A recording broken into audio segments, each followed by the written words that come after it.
Hello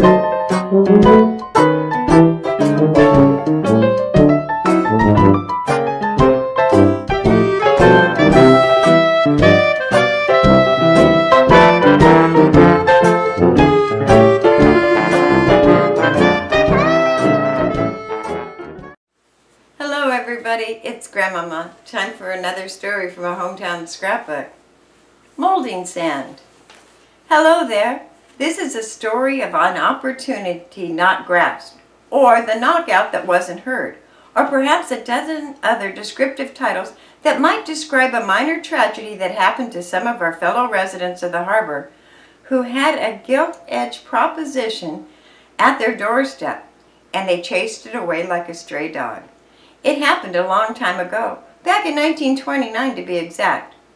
But a lot of residents of the harbor chuckled when they heard the story back then, and probably it's good for a laugh today. So when George Edgar has taken his customary few seconds for our sponsor, we'll open the scrapbook to the story of Joe Schweitzer's lot on Hillcrest Avenue that held a small fortune and what came of it. But first, here's George with a word from our sponsor. Now, Joe Schweitzer had a personal interest in a property up West 6th Street way long ago.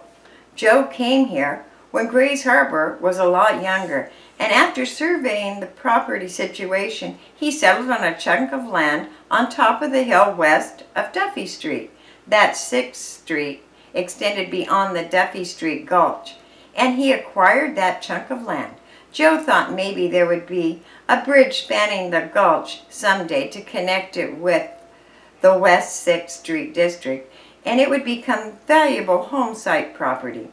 And while the bridge has never gotten there, it has become an attractive home site land over the years, and since it's secluded and off the beaten track at a minimum stretch of a dead-end street, its residents can keep peace and quiet right in the middle of the harbor in a sort of Shangri-La of its own. They look down on the rest of the harbor, Hoquiam one way and Aberdeen the other, and enjoy the privacy and independence that is unique among us. Drive up there sometime and you'll see what I mean.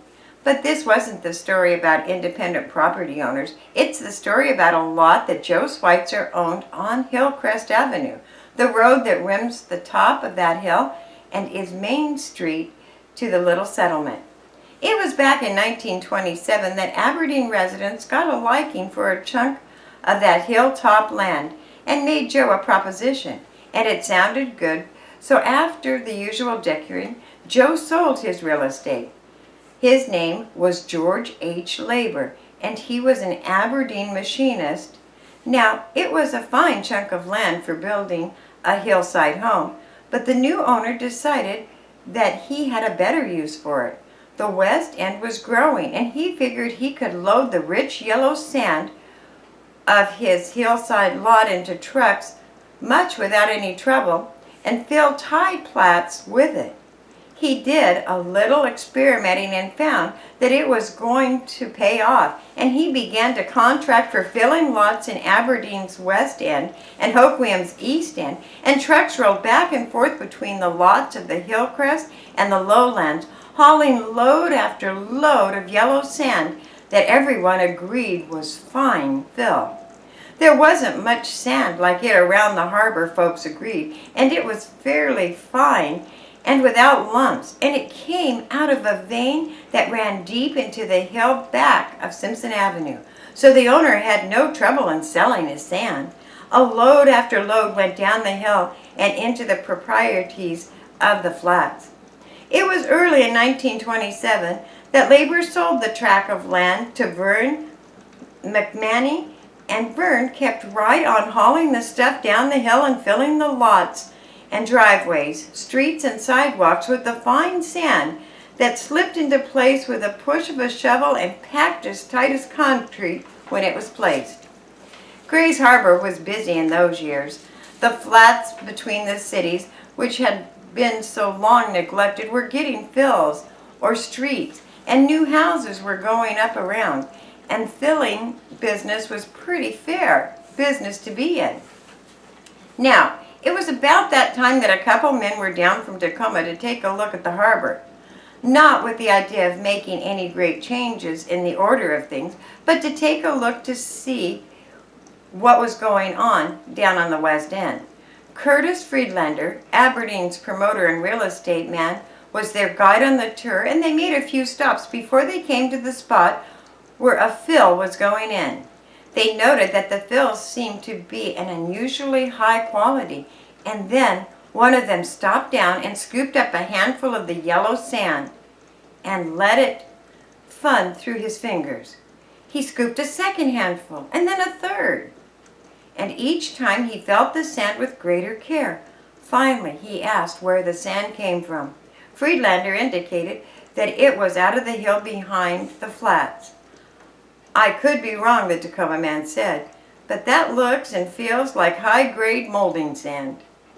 The three men hurried to the Hillcrest Avenue where a truckload of McMamie's goods earth was just leaving for the Tidelands. They cautiously surveyed the situation. McMamie had a small donkey in there dragging the earth from deep in the property and filling the trucks as they backed in. And the out-of-towners made a cautious cruise over to the burrow pit before they reached their conclusion. There was a vein of the finest grade molding sand running back through the property. Most of it had gone into the fill for Grays Harbor. There's lots, but there was more left to show. Well, a lot of things happened after that, but to keep our story down to one that we can put together on the pages of our scrapbook, Friedlander bought a load of the best sand and sent it to Tacoma for a foundry try, and it proved to be the good stuff, as the stuff they were buying in 100-pound bags from California and paying a high price for. Samples of it were sent to the two foundries in Aberdeen, and both found the sand of the highest quality, and the hunt for molding sand began. It was a little late for the owner of the vein on Hillcrest. Not only had the best part of the vein been carted away to fill lots, but grass was growing over the humus with which it had been topped, and no one was quite sure in what part of the West End to dig for the fortune in molding sand, and they weren't sure that it was there. But there were other veins of molding sand, and Friedlander was only one of the several who went into business of finding and extracting the valuable sand from the hills of Grays Harbor. But unfortunately, molding sand has a characteristic that limits its market. Used in a foundry, it is salvaged and reused, so that little goes a long way, and there is virtually no waste to the valuable material. And once a foundry had its stock of it, it was used over and over again, and that foundry ceased to be a customer for the sand. But some of the prospectors who had located veins accumulated the fine yellow stuff and stored it in an old building down near the Posey Manufacturing Company, and had quite a mound of the stuff before they discovered that while it was valuable, true, it was quite precious as sand goes. Still, it wouldn't sell, because the foundries had just about all they needed of it.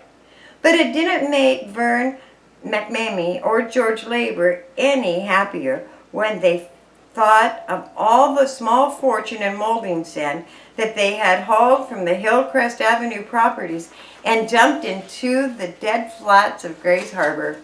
Well, that's a story of molding sand Klondike that started things spinning back in 1929.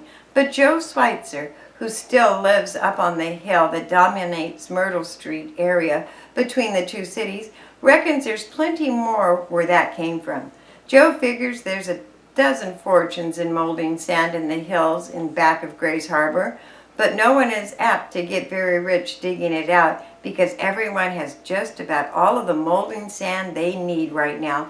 And until a new market is developed for the rare stuff, it might as well be used to fill lots in East Hoquiam and West Aberdeen as to fill up the vein in the hillside, which is a reasonable way to look at the matter, no matter how you figure it. All right, George, it's your turn for a word from our sponsor.